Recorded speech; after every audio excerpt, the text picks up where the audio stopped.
Ang madring ito from Japan na dating Buddhist, namatay last August 15, 2024 sa edad na 93 years old.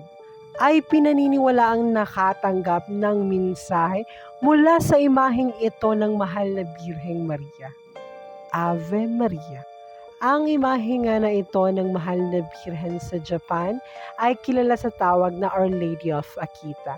Kilala ito dahil sa pagdurugo, pagluha, at sa paglalabas ng sweet smell or fragrance na nangyari 101 or 101 times. Merong kahulugan yung 101 eh. Yung unang one, it represents Eve kung saan siya yung nagdala ng kasalanan sa mundo.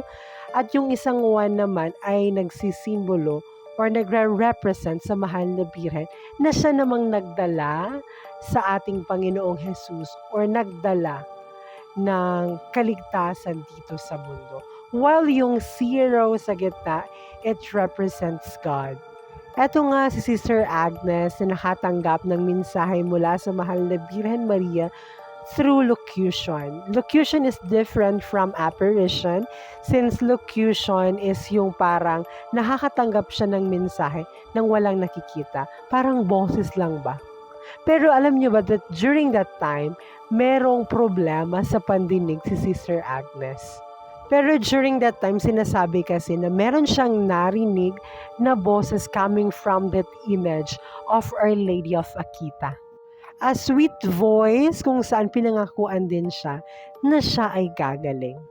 Merong nakakatakot na mensahe or warning yung mahal na Birhen sa Akita. Wherein sabi niya, merong babagsak na apoy coming from heaven kung saan parang maiinggit na yung mga nabubuhay o yung mga nakaligtas doon sa mga namatay. Yung parang gugustuhin na lang nilang mamatay.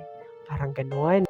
Yung pagluha at pagdurugo ng imahe ng mahal na Birhen ay sinasabing a call or panawagan ng mahal na Birhen for conversion, for peace, and for reparation.